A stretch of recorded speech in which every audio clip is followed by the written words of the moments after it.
জুলাই হত্যাকাণ্ডের বিচারে আপনাদের অন্যতম চ্যালেঞ্জ হচ্ছে শেখ হাসিনাকে ভারত থেকে ফেরত আনা যাবে কিনা। অন্যদিকে অন্যদিকে আমরা আমরা দেখলাম যে জনাব ওবায়দুল কাদের নাকি 3 মাস দেশেই ছিলেন, তারপরে তিনি চলে গেছেন। বিচার প্রক্রিয়ায় আপনারা কি আসলে সবার সহযোগিতা পাচ্ছেন কিনা? আদালত জানতে চেয়েছেন মহাপুলিশ পরিদর্শকের কাছে বা পুলিশ চিফের কাছে যে কিভাবে তিনি দেশ ছেড়ে চলে গেলেন। আপনার কি মনে হয় তিনি কিভাবে দেশ ছেড়ে চলে গেলেন? এই সরকারের মধ্যেই কি কেউ কেউ তাকে দেশ ছেড়ে চলে যেতে সাহায্য করেছেন? জি, আপনাকে ধন্যবাদ। অত্যন্ত প্রাসঙ্গিক প্রশ্নটা করেছেন।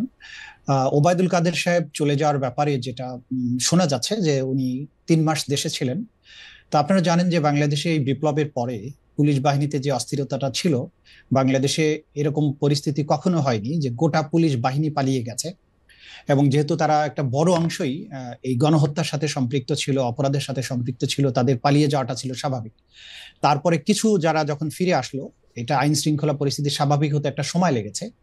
এবং এই সুযোগটার সদ্ব্যবহার করে আমাদের যে সমস্ত সম্ভাব্য পারপিট্রেটরস, যারা আসামি যারা আছেন, তারা দেশ ত্যাগ করেছেন। এবং সেই ক্ষেত্রে আমরা যতটুকু জানতে পেরেছি যে 3 মাস পর্যন্ত তিনি ছিলেন।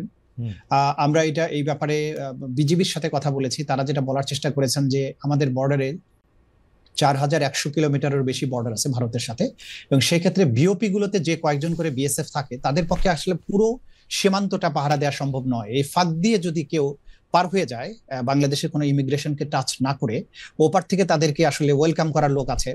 সেই ক্ষেত্রে তারা চলে যেটা যাচ্ছেন, এটা বিজিবি চাইলেও অনেক ক্ষেত্রে তারা রোধ করতে পারেনি বলে তারা বলেছেন।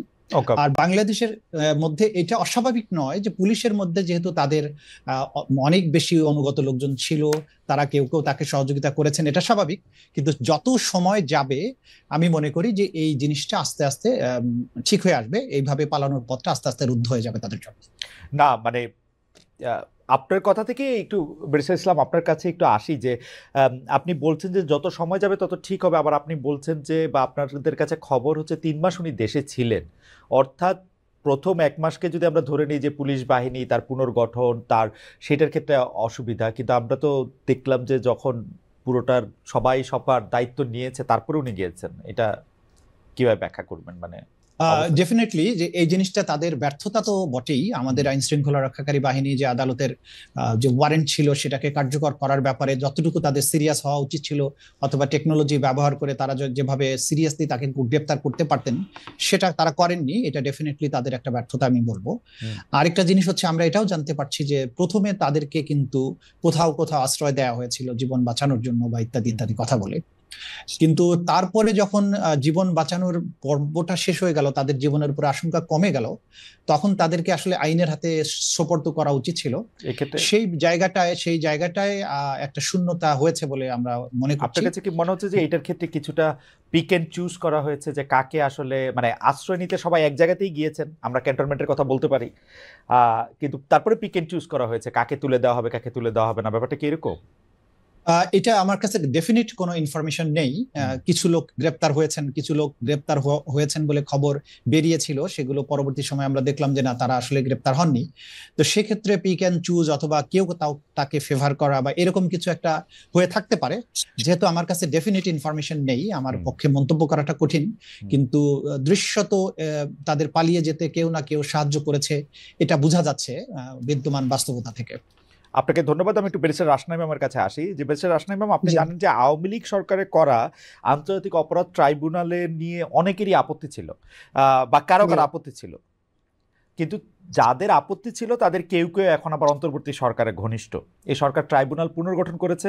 এই পুনর্গঠন প্রক্রিয়া থেকে আপনি কি বার্তা পেয়েছেন? আমি প্রশ্নটা আরেকটু স্পেসিফিক করি। আমাদের সাথে আছেন চিফ প্রসিকিউটর জনাব মোহাম্মদ তাজুল ইসলাম। তিনি এখন আবার এটা চিফ প্রসিকিউটর হয়েছেন। অনেকে বলছেন যে এই ব্যাপারটা আসলে ঠিক হয়েছে কিনা।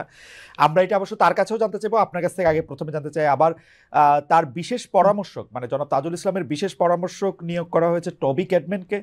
আমরা আওয়ামী লীগ আমলে আন্তর্জাতিক অপরাধ ট্রাইব্যুনালে ৭১-এর মানবতা বিরোধী অপরাধের যখন বিচার চলছিল, তখন এই ব্রিটিশ আইনজীবী টবি ক্যাডম্যান অভিযুক্তদের পক্ষে আইনজীবী হিসেবে বাংলাদেশে আসতে চেয়েছিলেন, যদিও তখন তা আসতে দেওয়া হয়নি।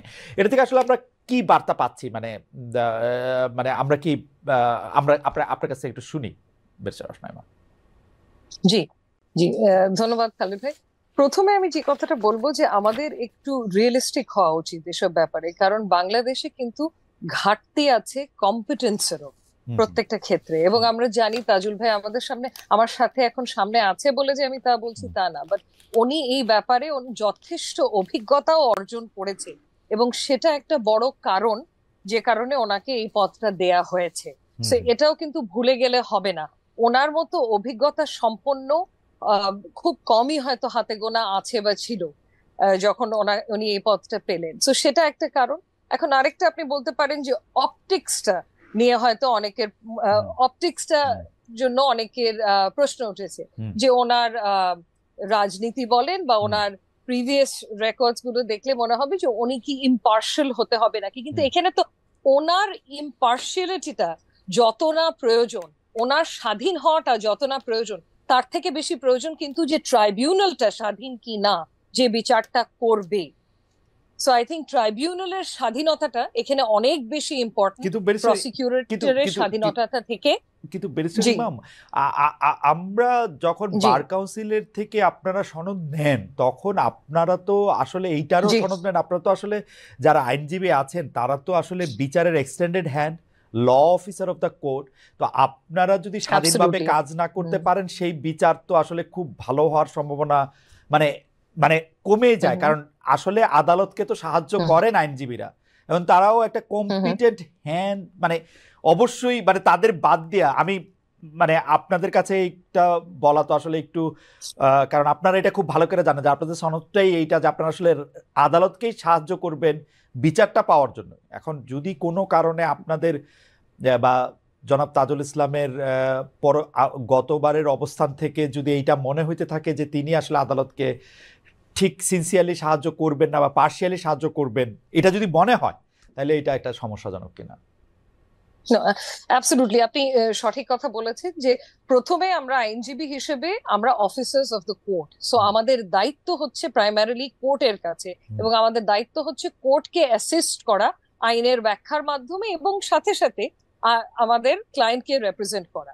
সো ওটা তো আছেই, এবং স্বাধীন একটা বিচার বিভাগ বা স্বাধীন যদি ট্রাইব্যুনাল আমরা চাই, অবশ্যই তার সাথে আহ, স্বাধীন ওয়ার্ডটা থেকে আমি যে ইউজ করব তা না, বাট তার সাথে আমাদের যে ওথটা নেওয়া হয়েছে, আমরা অ্যাডভোকেট যখন হয়েছি, আমাদের যে কোড অফ কন্ডাক্ট আছে, সেটা যে মেনে কাজ করে, সেটা যে মেনে প্র্যাকটিস করে, এমনই কাউকে আমাদের চিফ প্রসিকিউটর হিসেবে দরকার। সে বিষয়ে দ্বিমত পোষণ করার কোনো স্কোপ নেই। হ্যাভিং সেড দ্যাট, আমি যেটা বলছি যে উনি যথেষ্ট competent for this position, number one. Number two, ওনার স্বাধীনতা নিয়ে প্রশ্ন তোলার মতো এখন পর্যন্ত, এটলিস্ট পদ পাওয়ার পর থেকে এখন পর্যন্ত আমার চোখে কিছু পড়েনি। আপাতত সামনে গিয়ে যদি পড়ে তাজুল ভাইয়ের, তাহলে তাজুল ভাইকে কাঠগড়ায় দাঁড় করাবো, সেটা অন্য জিনিস, কিন্তু আমার চোখে পড়েনি। বাট হ্যাঁ, এই অপটিক্সটা নিয়ে অনেকে প্রশ্ন করেছে যে, কিন্তু সেখানে আমি বলবো যে একটু রিয়েলিস্টিক হওয়া দরকার, ওকে। কারণ এখানে কম্পিটেন্স অত্যন্ত ব্যারিস্টার প্রয়োজনীয়। রাসনা ইমাম যেরকম জি, অভিজ্ঞতার উপর জোর দিচ্ছেন, আমি আপনাকে ধন্যবাদ জানাই। আসলে জনাব তাজুল ইসলামের কম্পিটেন্স নিয়ে, অভিজ্ঞতা নিয়ে কেউ এই প্রশ্ন তুলতেই পারবে না। আবার পাশাপাশি অপটিক্সের কথা বলছেন, আমরা